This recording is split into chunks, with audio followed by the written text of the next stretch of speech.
Huma nursing home छोटी बलिया पटेल चौक telephone office के सामने मंत्रिपरिषद में 36 एजेंडों पे निर्णय हुआ।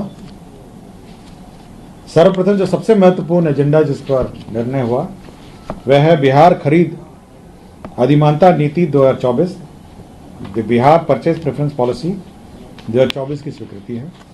इस पॉलिसी के अंतर्गत जो बिहार में उत्पादन किए जाने वाले कंपनियां हैं, सर्विस प्रोवाइडर्स हैं, उनको प्रोक्योरमेंट और सप्लाई में अधिमानता देने का निर्णय सरकार ने लिया है। इस नीति के अंतर्गत यदि जो बिहार की कंपनियां हैं, यदि L1 जो न्यूनतम दर में से 15% के मार्जिन में अगर बिड करती हैं, तो ये निर्णय हुआ है कि जो L1 रेट पे उन्हें 25% का ऑर्डर दिया जाए। इसमें लोकल कंपनियां और लोकल परचेसेस भी डिफाइन किए गए हैं, विस्तृत डिफिनेशन है, जिसमें कम से कम जिस दिन टेंडर होता है उसके 1 साल पूर्व उस कंपनी की स्थापना होनी चाहिए बिहार में, GST का भुगतान होना चाहिए और 50% जो एम्प्लॉयज़ हैं, जो उसके कर्मी हैं, वह भी बिहार के होने चाहिए। इस पॉलिसी से बिहार में जो कंपनियां कार्यरत हैं उनको सरकारी परचेज में प्रेफरेंस मिलेगा और साथ ही साथ भविष्य में जो नई कंपनियां हैं जो बिहार में लगाना चाहती हैं उनको यह आश्वासन भी मिलेगा कि कम से कम 25% जो कॉन्ट्रैक्ट है, यदि वो L1 के 15% के सीमा के अंदर रहते हैं तो उनको मिलेगा। दूसरा है, यदि कोई कंस्ट्रक्शन है, वर्क है, कोई वर्क्स है, उसमें भी चिन्हित जो सामग्रियां हैं उसका कम से कम 20% बिहार की कंपनियों से खरीदना होगा। जैसे कोई बिल्डिंग बना रहा हो तो उसमें बल्ब है, स्विच है, वायरिंग है, अन्य जो फर्नीचर सामग्री है, यदि कंस्ट्रक्शन का भी काम होगा तो 20% जो सामग्रियां हैं वो बिहार की कंपनियों से खरीदा जाना होगा। तो यह बिहार की कंपनियों जो बिहार में मैन्युफैक्चर कर रही हैं और बिहार में जो कार्यरत कंपनियां हैं उनको प्रोत्साहन देने, उनका उद्योग बढ़ाने और साथ ही साथ नई कंपनियों को भी प्रोत्साहित करने के लिए यह नीति सरकार ने लाया है। दूसरा एक एजेंडा है, यह संजय गांधी जैविक उद्यान है, आपके पटना जू जिसका कहा जाता है।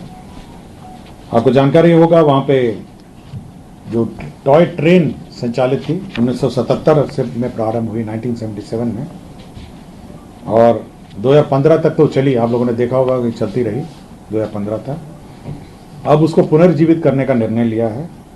ये करीब 3.7 किलोमीटर का रेल की जर्नी होगी जू के अंदर और ये भारतीय रेल का दानापुर रेल मंडल जो पूर्वी मध्य रेल है वो इसका निर्माण कराएगा और इस पर खर्च होगा 9 करोड़ 88 लाख रुपए।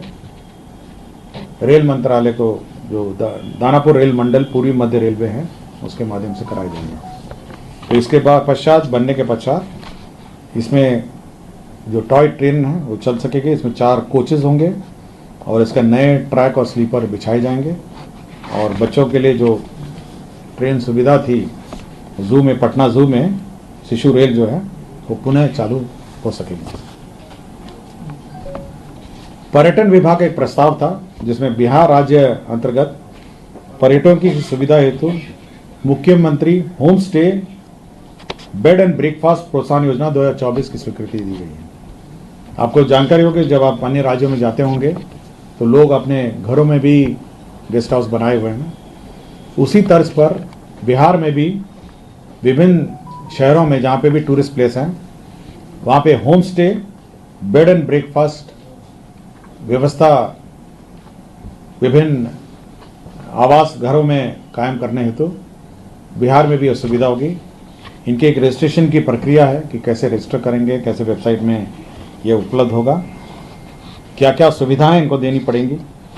कम से कम इनके पास प्रोमोटर के पास बेड्स होंगे और साथ ही साथ सरकार जो मापदंड है जो निर्धारित की है उसको पूर्ण करने पर जो ऋण लेंगे उसका 2.5 लाख रुपए जो ऋण का इंटरेस्ट है वो सरकार रिम्बर्स करेगी। तो ये एक महत्वपूर्ण योजना है जिसमें आप जो भी हमारे घर हैं, जो आवासीय घर हैं टूरिस्ट प्लेसेस के पास, जिसमें जिनका एक कमरे से या अधिकतम 6 कमरे होगा, जिसमें 2 बेड से लेके 12 बेड होंगे। मतलब कम से कम आपसे एक कमरे से 6 कमरे होने चाहिए और 2 बेड से लेके 12 बेड होना चाहिए। आपको ब्रेकफास्ट की सुविधा होगी, बेड की सुविधा देनी होगी और इसका निबंधन होगा ताकि टूरिस्ट को ये पता चले कि कहाँ बेड एंड ब्रेकफास्ट व्यवस्था संचालित है।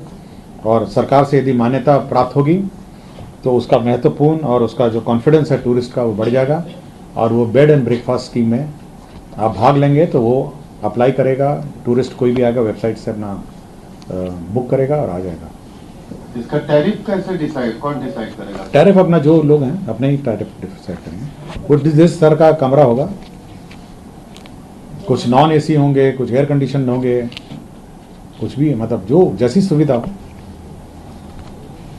तीसरा ये है कि विभिन्न जो राज्य पथ हैं, राष्ट्रीय राजमार्ग हैं, राजकीय उच्च मार्ग हैं, पथ निर्माण विभाग, ग्रामीण कार्य विभाग है और विभिन्न सड़क जो है उस पर स्पीड लिमिट निर्धारण करने के लिए राज्य सरकार ने परिवहन विभाग को प्राधिकृत कर दिया। इसमें जो मोटर व्हीकल एक्ट में उसमें प्रावधान है कि राज्य सरकार उसका जो स्पीड लिमिट है निर्धारित करेगी। राष्ट्रीय राजमार्ग, राष्ट्रीय उच्च मार्ग और पथ निर्माण विभाग, ग्रामीण कार्य विभाग। तो राज्य सरकार ने स्पीड लिमिट निर्धारण के लिए एक ट्रांसपोर्ट विभाग को प्राधिकृत किया है और साथ ही साथ एक कमेटी भी गठन की है जो प्रधान सचिव, सचिव परिवहन विभाग की अध्यक्षता में है और इसमें एडीजी ट्रैफिक और अन्य लोग हैं और स्पीड लिमिट विभिन्न सड़कों पर निर्धारित की जाएगी और जिससे एक्सीडेंट को रोका जा सके। और यदि स्पीड लिमिट अगर आप एक्सीड करते हैं स्पीड लिमिट पर तो आपको फाइन लगेगा। ये बढ़ाया जाएगा कुछ रोडों पे, कुछ पे, क्योंकि बिहार में तो ऑलरेडी नेशनल हाईवे में स्पीड लिमिट कम नहीं, है। जैसे बहुत सारा है आपका, जैसे अटल पथ में एक्सीडेंट बहुत होता है। ये काफ़ी चिंता का विषय है कि लगातार रफ्तार बढ़ाते हैं तो, और बहुत सारी है आपका गंगा पथ है, अटल पथ है, इन सब पर और अन्य सभी मार्ग हैं। बहुत सारे मार्ग हैं जहाँ पे स्पीड लिमिट निर्धारित नहीं है, तो इन सभी का स्पीड निर्धारण ये विभाग करेगी ताकि स्पीड लिमिट में लोग चलें। ये तो ऑलरेडी कैबिनेट निर्णय है। अब तो कैबिनेट ने कमेटी का भी गठन कर दिया है तो कमेटी अपना निर्णय लेगी और नोटिफाई कर देगी। एक खान एवं भूतत्व विभाग का है। इसमें जो खनन, लघु खनिज के जो अवैध खनन होते थे उसमें जो सूचना देते हैं, जो सीक्रेट गोपनीय सूचना देते हैं, उनको पुरस्कार देने की योजना है। मतलब आपको याद होगा जब ट्रैक्टर पकड़ाता है अवैध खनन का तो 25,000 का शुल्क लगता है और ट्रक पकड़ाता है तो 2 लाख से लेकर 4 लाख का उसको फाइन लगता है। तो जो सूचना देगा, जो गोपनीय सूचना देगा फोन करके कि देखिए यहाँ पे अवैध खनन हो रहा है, ये ट्रक मतलब अवैध ट्रैक्टर है या अवैध ट्रक बालू लेके जा रहा है, ये जो सूचना है, तो ट्रैक्टर की अगर सूचना देगा तो 5,000 रुपये उस सूचना देने वाले को गोपनीय रखी जाएगी, लेकिन 5,000 रुपये दिया जाएगा। और जो बड़े वाहन है, जो ट्रक है, उसमें 10,000 रुपये उसको सूचना के लिए दी जाएगी। तो ये गोपनीय सूचना देने के लिए जो भी गोपनीय सूचना देगा उसको ये राशि दी जाएगी। हाँ, इसमें बड़े वाहन लिखा है ना, आपका ट्रैक्टर है 5,000 और ट्रक एवं अन्य बड़े वाहन, तो हाईवे का बड़े वाहन हो जाएगा तो 10,000 रुपये हो गया। स्वास्थ्य विभाग ने विधानमंडल के जो सदस्य हैं, जो विधानमंडल के राज्य के सरकारी पदाधिकारी, कर्मियों, न्यायिक सेवा सहित के आश्रितों को चिकित्सा प्रतिपूर्ति में आश्रितों की परिभाषा, उम्र सीमा और आश्रितों की आय निर्धारित किया। इसमें क्या किया है कि जो मेडिकल रिइंबर्समेंट में किसको मिलेगा और कौन आश्रित माने जाएंगे, ये सरकार ने डिफाइन किया। ये बार बार ये कन्फ्यूजन रहता है। ये विधानमंडल का, राज्य के सरकारी पदाधिकारी, कर्मी, न्यायिक सेवा सहित और आश्रितों को ये किस किस को मिलेगा। तो आश्रित का जो डेफिनेशन है उसका ये है कि विधानमंडल के सदस्य, राज्य के सरकारी पदाधिकारी, कर्मी, न्यायिक सेवा सहित कि माता पिता, सौतेले माता पिता को छोड़ के पत्नी, पति, पुत्र, पुत्री, सौतेले संतान सहित नाबालिग भाई एवं अविवाहित बहन, यही डेफिनेशन है आश्रित का नाम।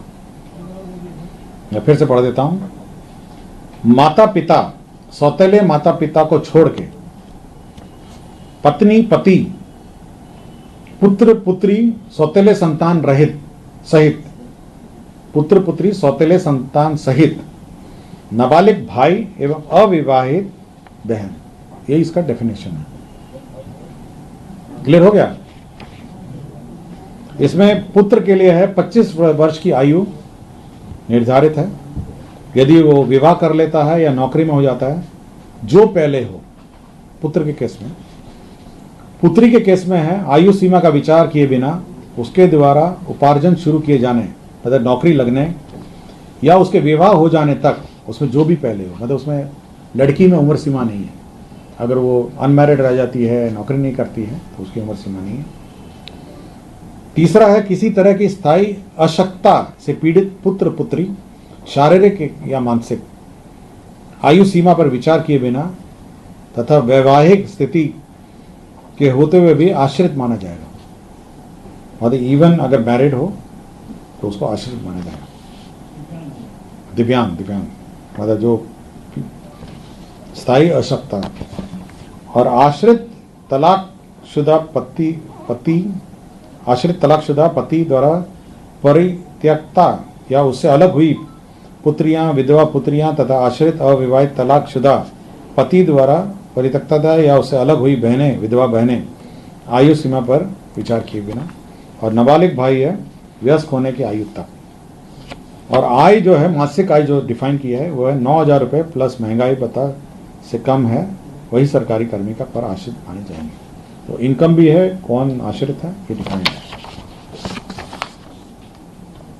मुख्यमंत्री ग्राम परिवहन योजना, आपको याद होगा कि इसमें जो मुख्यमंत्री ग्राम परिवहन योजना सभी ग्राम पंचायतों में परिवहन सुविधा उपलब्ध कराने के लिए योजना थी। इसको फिर 2025-26 के लिए एक्सटेंड कर दिया है। इसका लक्ष्य जो है, शेष लक्ष्य 12,500 और जो बची हुई राशि है उसका व्यय करने के लिए भी स्वीकृति दी है। तो ये मुख्यमंत्री परिवहन योजना जो है ये इस साल भी एक्सटेंडेड है। ग्रामीण क्षेत्र में पंचायती राज विभाग के नियंत्रणाधीन जो 58,003 ग्रामीण वार्डों में निर्मित 70,157 जलापूर्ति योजना है। आपको याद होगा कि राज्य सरकार ने जो पंचायत द्वारा निर्मित जलापूर्ति योजनाएं थी उसको पीएचईडी को ट्रांसफर कर दिया था। आपको याद होगा ये जितने पहले 2 भाग में बने थे जलापूर्ति योजना, एक पीएचईडी बनाया था और एक ग्रामीण जो पंचायती राज विभाग और पंचायती राज संस्थाओं के माध्यम से बना था। तो अब सारे जितने भी पेयजल योजनाएं हैं ग्रामीण, अब उसका संचालन जो है लोक स्वास्थ्य अभियंत्रण विभाग के अधीन आ गया है। तो जो पंचायती राज से जो गए थे, पीएचईडी का तो अपना मेंटेनेंस और रिपेयर की व्यवस्था थी, लेकिन जो पंचायत की जो योजनाएं हैं उसका मरम्मती और उसका मेंटेनेंस अब पीएचईडी करेगी। और इसी के लिए 1,08,372 रुपये प्रति यूनिट होगा जो रिपेयर का कॉस्ट है, और 3,611 करोड़ 45,33,000 रुपये इस पर व्यय होगा, मतलब वार्षिक व्यय है। और ये कुल 70,157 योजनाएं हैं। तो ये इसमें जो स्टेट फाइनेंस की राशि भी है, इसमें सेंट्रल जो भारत सरकार जो पंचायती राज संस्थाओं को जो फाइनेंस कमीशन में राशि है वो भी है, और इसके अतिरिक्त जो राशि बच जाएगी वो राज्य सरकार देगी। तो प्रत्येक यूनिट में 1,08,372 रुपये, हाँ प्रति वर्ष, एवरी ईयर 1,08,372 रुपीज़ का व्यय होगा। और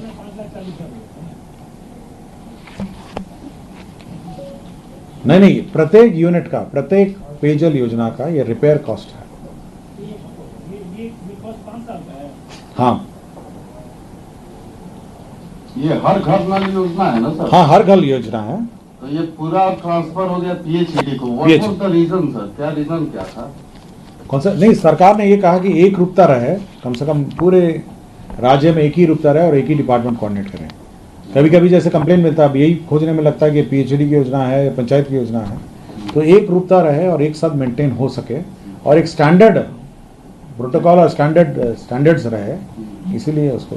और पीएचईडी तो यही काम के लिए है ना, राज्य सरकार में ये जो पीएचईडी डिपार्टमेंट है उसका काम ही है पेयजल आपूर्ति ये योजनाओं को कार्यान्वयन।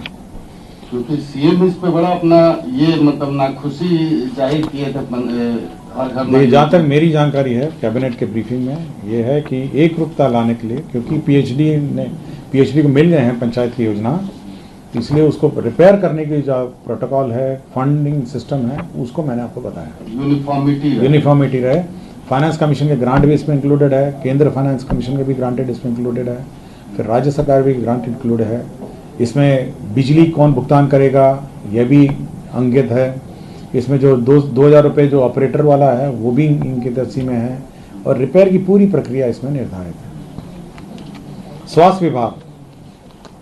स्वास्थ्य विभाग में जो बीटा थैलेसीमिया मेजर है का निरोधात्मक उपचार, क्यूरेटिव ट्रीटमेंट, जो थैलेसीमिया के पेशेंट्स हैं उसको ट्रीटमेंट के लिए सरकार ने एक योजना लाई है। इसमें सीएमसी वेल्लोर तमिलनाडु द्वारा संयुक्त रूप से बिहार के बच्चे 12 वर्ष तथा उससे कम उम्र की आयु में पाई जाने वाली बीटा थैलेसीमिया मेजर का निरोधात्मक उपचार बोन मैरो ट्रांसप्लांटेशन द्वारा किए जाने के लिए मुख्यमंत्री चिकित्सा सहायता योजना स्वीकृत की है। तो आपको भी याद होगा थैलेसीमिया में जो बोन मैरो ट्रांसप्लांट होता है, यह किया जाने का जो योजना है ये मुख्यमंत्री बाल थैलेसीमिया योजना के नाम से ये कार्यान्वित होगा। और ये पूरे देश में ये पहली सरकार, बिहार सरकार, राज्य सरकार की योजना है जहाँ थैलेसीमिया पेशेंट्स को भी फाइनेंशियल असिस्टेंस के माध्यम से इनका ट्रीटमेंट होगा। इसमें जो टोटल व्यय है, इसमें आपका एयरक्राफ्ट से व्यय जो है, ट्रांसपोर्टेशन व्यय है, एयरक्राफ्ट से जा सकेंगे, उनके पेरेंट्स भी जा सकेंगे, उनका वहाँ पे क्रिश्चियन मेडिकल कॉलेज वेल्लोर में उनका ठहरने का भी है, और कुल एक बच्चे पे 15 लाख रुपए का व्यय होगा, 15 लाख रुपीस का व्यय होगा इस थैलेसीमिया बीटा थैलेसीमिया मेजर में जो इलाज होगा। तो 15 लाख रुपीस व्यय होगा, और ये बहुत महत्वपूर्ण योजना है, और यह पूरे देश में ये अकेला राज्य होगा जो एक अलग से योजना लाया है। 15 लाख, हाँ पूरा 15 लाख, 15 लाख रुपीस के आसपास का ट्रीटमेंट है, जाने का, रहने का। वैसे सीएमसी वेल्लोर ने अपने एस्टीमेट में 15 लाख रुपए लिखा है, और इसमें आने जाने का खर्चा मेरे की जानकारी में नहीं लिखा है। उसमें ट्रांसप्लांटेशन का है, पेरेंटल न्यूट्रिशन का है, ट्रांसप्लांटेशन फीस का है, और अदर हॉस्पिटल कॉस्ट है, इसका ठहरने वहरने का है, 15 लाख रुपए है। तो संभवतः जो कॉस्ट ऑफ ट्रांसपोर्टेशन है वो अलग से पेमेंट होगा, आने जाने का और आने जाने का। ऊर्जा विभाग ने 3 मेजर स्कीम्स सैंक्शन करवाए हैं। एक तो Bihar state power transmission company limited के क्षेत्राधीन कार्यरत ग्रिड सबस्टेशन है, 132/33 ग्रिड सबस्टेशन है, ये कुल 10 हैं, और 50 MVA के और 5 अदद 80 MVA के हैं। तो 10 ग्रिड सबस्टेशन है 50 MVA के, और 5 हैं 80 MVA के। जगह अगर मैं पढ़ देता हूँ तो जो 50 मेगावाट एम्पेयर है वो है बोध गया, गो, सिमरी बख्तियारपुर,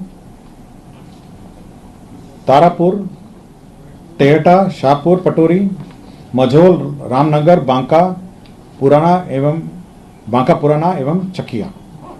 और 5 अदद जो 80 MVA के ट्रांसफार्मर्स हैं वो है हाजीपुर पुराना, पूर्णिया, डुमरांव, सीवान पुराना एवं मुजफ्फरपुर।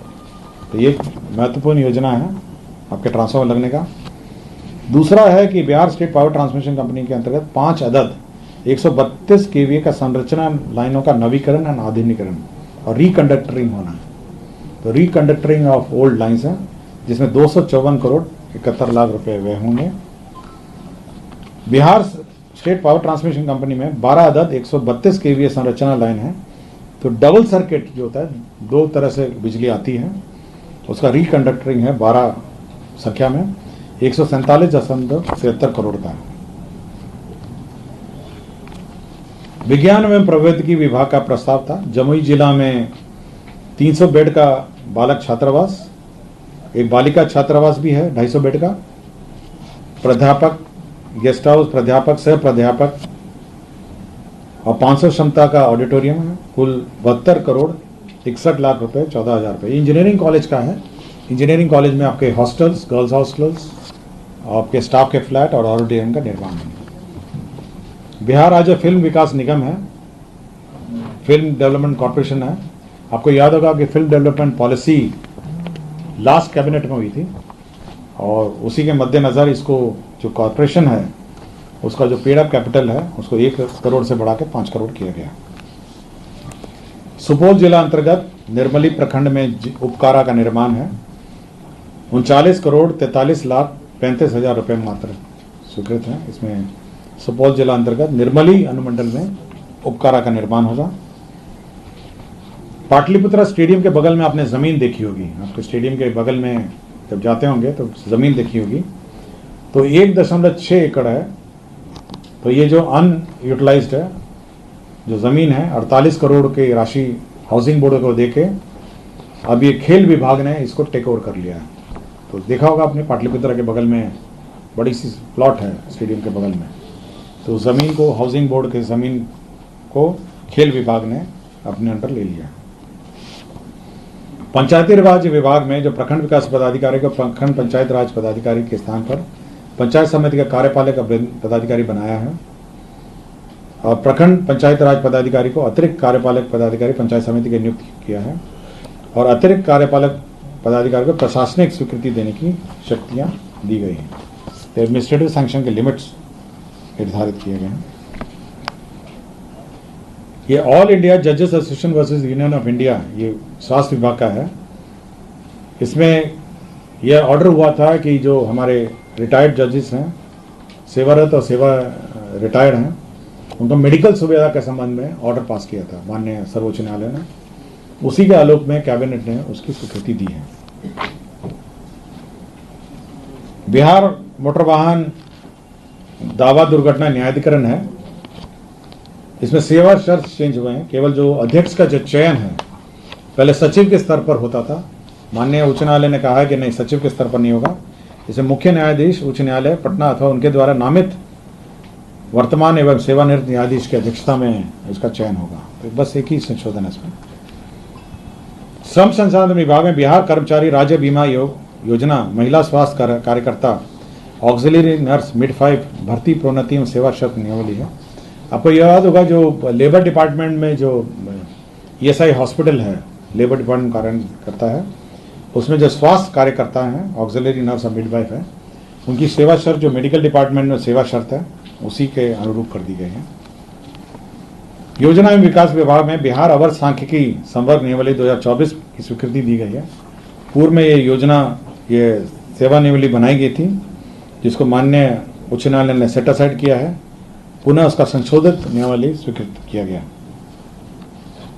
सैनिक कल्याण निदेशालय के अंतर्गत जिला सैनिक कल्याण कार्यालय में कल्याण व्यवस्था के पदों पर भूतपूर्व सैनिक की भर्ती के संबंध में कल्याण व्यवस्था संवर्ग नियमावली 2024 का गठन किया गया है।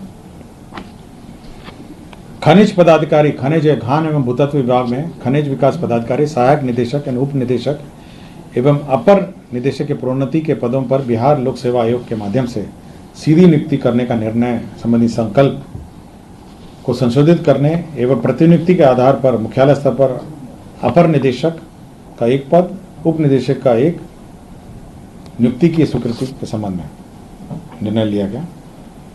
उद्योग विभाग में हैंडलूम का अलग डायरेक्टोरेट होगा। ये बहुत सालों से था, ये मेरे ख्याल से 1978 में ये बना था हैंडलूम का जो डायरेक्टोरेट है, और ऐसे पुराने पद थे। तो अब उसको मॉडर्नाइज, जो हैंडलूम की जो मॉडर्न व्यवस्था है जिसमें मार्केटिंग है, स्टोरेज है, इन्वेंट्री है, ये सब को मैनेजमेंट के लिए वो पूरे निदेशालय के जितने भी पद हैं सरेंडर करके नए पद सृजित किए गए। परिवहन विभाग, ट्रांसपोर्ट विभाग में जो क्षेत्रीय कार्यालय है उसमें 102 पद लिपिक, निम्न वर्गीय लिपिक के लेवल 2 के पद सृजित किए गए हैं। परिवहन विभाग में बिहार मोटर वाहन दुर्घटना दावा न्यायाधिकरण नियमावली में पद क्रिएट किए गए हैं, जिसमें मोटर वाहन दुर्घटना दावा न्यायाधिकरण अध्यक्ष के 3 पद, अपर जिला परिवहन पदाधिकारी के 3 पद, उच्च वर्गीय लिपिक के 3 पद, निम्न वर्गीय लिपिक के 3 पद और आशु लिपिक के 3 पद ये क्रिएट किए गए। गृह विभाग में टंकक सहायक अवर निरीक्षक के सृजित 78 पदों को परिवर्तित करते हुए उतने ही आशु सहायक अवर निरीक्षक के पद क्रिएट किए गए, न्यू पद क्रिएट किए गए हैं। पीएमसीएच में आपको जानकारी होगा, जो नया पीएमसीएच बन रहा है उसमें 5462 बेड का हॉस्पिटल बन रहा है। ये जो पुराना पीएमसीएच को तोड़ के नया बन रहा है 5462 बेड का बन रहा है। इसमें पद नए सृजन किए गए हैं। इसमें 4315 4315 नए पद सृजित किए गए हैं। तो 5462 बेड का ये हॉस्पिटल होगा, जिसमें 4315 बेड होंगे। अब ये डिसमिस डॉक्टर की सूची है। डॉक्टर संजय कुमार है, चिकित्सा पदाधिकारी, सदर अस्पताल औरंगाबाद। ये 1/7/2016 से लापता थे। डॉक्टर संतोष कुमार, चिकित्सा पदाधिकारी, अतिरिक्त प्राथमिक स्वास्थ्य केंद्र ताराबड़ी अररिया, ये 14/9/2020 से लापता थे। डॉक्टर अकबर मसाहिदी, सामान्य चिकित्सा पदाधिकारी, ये चिरैया बरियारपुर बेगूसराय, 2/11/2017 से लापता थे। डॉक्टर गुप्ता सुषमा संजय, चिकित्सा पदाधिकारी, प्राथमिक स्वास्थ्य केंद्र अहमदाबाद कटिहार, 18/10/2019 से लापता थे। तो इन सबको डिसमिस कर दिया गया है। और डॉक्टर नौशाद अली हैं, तत्कालीन प्रभारी चिकित्सा पदाधिकारी, प्राथमिक स्वास्थ्य केंद्र दनियामा पटना। इन्होंने कार्यालय में जो चिकित्सा पदाधिकारी कर्मियों के भविष्य निधि एवं अन्य मदों से राशि की निकासी कर भुगतान नहीं करने, वित्तीय कार्य में शिथिलता बरतते हैं, इनको भी बर्खास्त कर दिया गया है। और राज्य में जो वैट में जो डीजल और पेट्रोल के जो रिटर्न्स फाइल करने हैं उसको सरल कर दिया गया है। और अब डीजल और पेट्रोल के जो रिटर्न्स हैं वो सरल रूप से फाइल किए जा सकेंगे। मैं डिटेल्स आपको उपलब्ध करा दूंगा। और पटना में पाटलिपुत्रा विश्वविद्यालय, college of commerce Rajendra Nagar में मेट्रो के लिए ज़मीन, शिक्षा विभाग की ज़मीन थी, उसको मेट्रो के लिए स्थानांतरित किया गया है। धन्यवाद। 36 एजेंडा थे। धन्यवाद। वाला है फॉर दैट, कौन सा? ये जो थैलीसीमिया, हाँ, एनीबडी। इसमें तो कोई नहीं, नो इनकम ब्रैकेट। मैडम, ये वैट वाला अगर